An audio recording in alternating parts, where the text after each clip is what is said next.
अस्सलाम वालेकुम। आज की इस वीडियो में आपके साथ बात की जाएगी अल्लामा इकबाल ओपन यूनिवर्सिटी की बुक है उर्दू लाजमी है। इसका कोड है 363 363।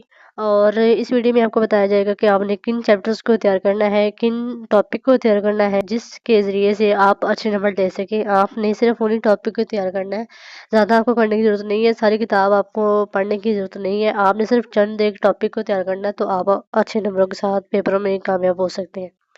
तो इसमें सबसे पहले हमारे पास आते हैं 9 चैप्टर नहीं है। और सबसे पहले हमारे पास जो चैप्टर आता है वो है मज़ामीन के हवाले से। और इस वीडियो में आपको इसका पेपर पैटर्न भी बताया जाएगा और ये भी बताया जाएगा कि आपने इसको सॉल्व किस तरह से करना है। तो सबसे पहले हमारे पास चैप्टर आता है, यानी इसमें 5 सवाल करने होते हैं, 8 सवाल आते हैं। तो आपको बोला जाता है कि आपने इसमें से 5 सवाल करने होते हैं। 5 सवाल जो होते हैं वो ख़त उसमें आता है, मज़मून आता है, या इसके अलावा तशबीह सितारे वगैरह आते हैं, रदीफ़ काफ़िये। और इसके अलावा जो चैप्टर्स में चीज़ें मौजूद हैं ना, वही चीज़ें आती हैं। और इसमें आपने जो ज़्यादा फेमस मुसन्निफ़ है ना, सिर्फ उन्हीं को तैयार करना है, क्योंकि उन्हीं के हवाले से पेपर में ज़्यादातर होता है, ज़्यादातर रिपीट होती हैं चीज़ें। जो कि ज़्यादातर मशहूर मुसन्निफ़ है, सिर्फ आपने उनको तैयार करना है। तो सबसे पहले हमारे पास चैप्टर आता है, चैप्टर नंबर 1, जो कि है मज़ामीन के ऊपर।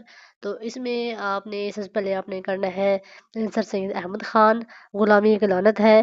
ग़ुलामी एक लानत है, इसका आपको खुलासा भी आ सकता है और इसका आपको सियाक़ व सबाक़ भी आ सकता है। उसके बाद आप करेंगे डॉक्टर ग़ुलाम मुस्तफ़ा ख़ान का नज़रिए पाकिस्तान। इसमें भी आपको खुलासा आ सकता है और सियाक़ व सबाक़ आ सकता है। बस इसमें आपने 2 करने, ये 2 ज़्यादा इम्पोर्टेंट है पहले चैप्टर में।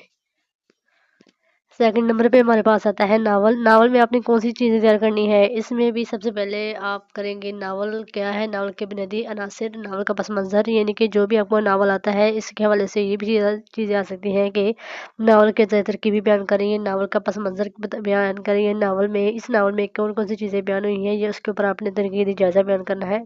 इस तरह का भी सवाल आ सकता है। और इसमें आप करेंगे पंडित रतन नाथ शार वाला, एक ये वाला, और दूसरा खदीजा मस्तूर जो है वो मोस्ट इम्पॉर्टेंट मुसन्निफ़ा है, तो आपने इसको लाजमी तैयार करना है। इनका नावल आंगन इसने बहुत ज़्यादा मकबूलियत हासिल की है, तो उसके हवाले से पेपरों में लाजमी आ जाता है। या तो इसमें से सियाक़ व सबाक़ आएगा या खुलासा आएगा, एक नई चीज़ तो इसमें से लाजमी आएगी। चैप्टर नंबर 3 है हमारे पास, ये है ड्रामा के ऊपर। ड्रामा में से आपने कौन सी चीज़ें तैयार करनी है, इसमें आप करेंगे ये वही चीज़ आ जाती है जैसे नावल में आया हुआ है ना, कि ड्रामे इसका पस मंज़र वगैरह बयान करना है, और उसके हवाले से आपने इसका तनकीदी जायज़ा बयान करना है कि इस ड्रामे में अगर कोई भी ड्रामा आ जाता है, किसी भी ड्रामे का नाम, जैसे ख्वाजा मोइनुद्दीन का ड्रामा है, तो इसमें आपने तनकीदी जायज़ा लेना है। इसके हवाले से भी कोई ना कोई चीज़ आ जाती है जिसके इनके 20 नंबर का होता है, तो आपने उसी के हवाले से उसको सोल्व करना होता है। कोशिश आपने ये करनी है कि जितने भी आप सवाल करेंगे, ज़्यादा अगर उसके टॉपिक बनते हुए, तो आपने उसको टॉपिक जो है वो लाजमी तैयार करने हैं, लाजमी बनाने हैं। और इसमें आप करेंगे ख्वाजा मोइनुद्दीन का, ये मोस्ट इम्पॉर्टेंट है, ये पास पेपर में भी आया हुआ है, जो कि है तालीम बालिग़ा के ऊपर। आपने इसको लाजमी तैयार करना है।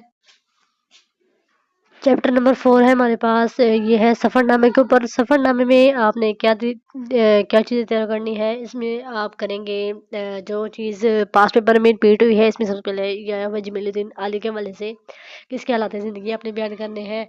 और सफ़रनामा में इब्ने इंशा का नाम सरफ़हरिस्त है, इनका नाम इनके बहुत ज़्यादा मशहूर हैं ये। और इसका आपने लाज़मी तैयार करना है इब्ने इंशा के सफ़रनामों के हवाले से। और इसका खुलासा भी आ सकता है, ये इसमें से सियाक़ व सबाक़ भी आ सकता है।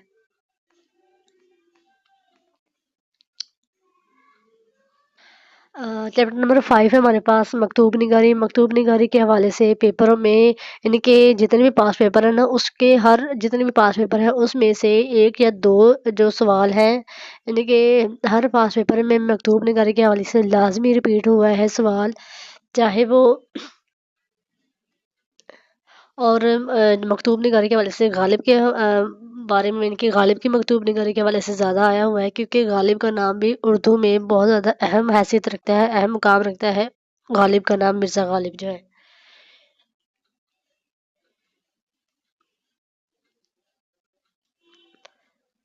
और इसके साथ आपने मिर्ज़ा असदुल्ला खान गालिब को भी लाजमी तैयार करना है, और अल्लामा इकबाल के, इनके आपने सिर्फ इनको देखना है ہے اور سمجھنا ہے اور یاد نہیں کرنا، صرف آپ نے اگر ان کو سمجھیں گے نا تو آپ اس کو لکھنے کے قابل ہیں، کہ صرف آپ نے ان کو سمجھنا ہے، سمجھنے کے بعد آپ اس کو لکھنے کے خود قابل ہو جائیں گے کہ اس کو کس طرح سے لکھنا ہے، کتنی لائنوں کے اوپر لکھنا ہے، یہ کیا طریقہ کار ہے سارا کچھ۔ چیپٹر نمبر 6 ہمارے پاس پاکستانی ادب۔ پاکستانی ادب میں آپ نے جو چیز تیار کرنی ہے اس میں ہے میاں محمد بخش۔ میاں محمد بخش جو ہے موسٹ امپورٹنٹ ہے پنجابی کی سفیان شہری میں، اور اس کے علاوہ اردو میں بھی ان کا نام بہت زیادہ اہمیت کا حامل ہے، ان کا نام بہت فیمس ہے، یہ بہت فیمس شخصیت ہے، تو ان کی شاعری بھی بہت زیادہ فیمس ہے۔ تو آپ نے ان کے اگر حالات زندگی کو پڑھا جاتا ہے کہ ان کے سب سے پہلے اگر اس کے حوالے سے آتا ہے نا، تو آپ نے اس کی سب سے پہلے ڈیٹ آف برتھ لکھنی ہے، اس کے بعد یہ کہاں پیدا ہوئے تھے، ان کے والد کا نام کیا تھا، والدہ کا نام کیا تھا، اور اس کے بعد آپ نے انہوں نے تعلیم کہاں کہاں سے حاصل کی تھی، اور اس کے بعد اگر سیف الملوک کے حوالے سے سوال آتا ہے نا، تو اس کے بعد آپ نے سیف الملوک کا حوالہ دینا۔ اگر اس کے علاوہ سیف الملوک کا اکیلا سوال آتا ہے تو آپ نے پھر بھی ان کا حوالہ لازمی دینا ہے کہ یہ یہاں پیدا ہوئے تھے، انہوں نے یہ جو صنف ہے یہ لکھی تھی، اور یہ اس وقت لکھی تھی، اور اس کا پس منظر کیا تھا سیف الملوک کا، یہ کیوں لکھی گئی تھی، یہ سارا کچھ آپ نے لازمی لکھنا ہے۔ اور جو بھی آپ نے سوال لکھنا ہے نا، اس کے اینڈ پہ آپ نے کنکلوژن لازمی لکھنی ہے، جس کو محاصل کہتے ہیں۔ تو آپ نے اگر آپ وہ چیز لکھ دیتے ہیں نا، تو آپ کا جو جواب ہے وہ بہت زیادہ اٹریکٹیو بن جاتا ہے، اور ایگزامنر آپ کو زیادہ سے زیادہ نمبر دینے پر مجبور ہو جاتا ہے کہ بچے نے بہت زیادہ محنت کی ہے اور بہت اچھی طریقے سے سوال کو اٹیمپٹ کی ہے۔ اس کے بعد لالچی وزیر ہے۔ لالچی وزیر میں سے بھی آپ اس کو تیار کر لیجیے گا، لیکن اس میں موسٹ امپورٹنٹ جو ہے وہ سیف الملوک کے حوالے سے ہے۔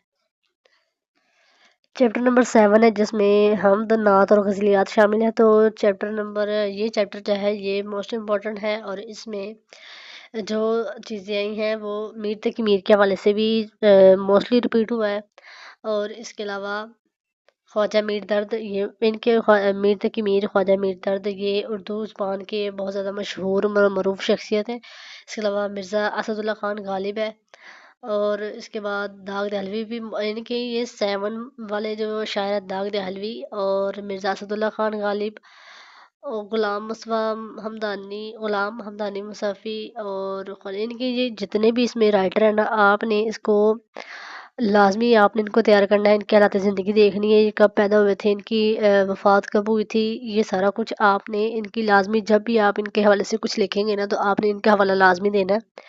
تو اس کے بعد اگر اس کے تشریح کے حوالے سے آ جاتا ہے، یا اس کی شاعری کی خصوصیات کے حوالے سے آ جاتا ہے، تو آپ نے اس کے بعد اس کو لکھنا ہے، اور آپ نے جب بھی جواب لکھنا ہے تو آپ نے یہ چیز لازمی دیکھنی ہے کہ میں نے اس کو کتنے ٹائم میں مکمل کرنا ہے، یعنی کہ آپ اپنا ٹائم مینٹین لازمی کرنا ہے کہ میں نے اتنے منٹ میں اتنا سوال مکمل کرنا ہے، اتنے منٹ میں نے اتنا سوال مکمل کرنا ہے۔ یہ چیز اگر آپ مینٹین رکھتے ہیں نا، تو آپ کبھی بھی اپنے دیکھیے آپ کے جو سوالات اکثر اسٹوڈنٹ کے رہ جاتے ہیں، تو ایسے اس صورت میں اگر آپ مینٹین رکھتے ہیں نا، تو ٹائم مینیج کرتے ہیں، تو آپ کے کبھی بھی کوئی سوال رہ نہیں جائے گا، آپ سارے سوال جو ہے وہ ٹائم پر کر سکتے ہیں،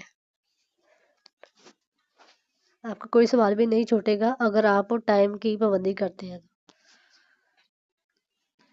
چیپٹر نمبر 8 ہے، سیکنڈ لاسٹ چیپٹر ہے ہمارے پاس، اور یہ ہے نظموں کے اوپر۔ تو اس میں اس کے حوالے سے جو اکثر اوقات ایسے سوال آتے ہیں کہ حمد کا تو آپ کو پتہ ہے، نعت کا بھی پتہ ہے، غزل کا بھی پتہ ہے، قصیدہ مرثیہ کے حوالے سے اسٹوڈنٹ جو ہے وہ تھوڑے کنفیوز ہوتے ہیں کہ اکثر اسٹوڈنٹ کو یہ چیزیں نہیں پتہ ہوتی۔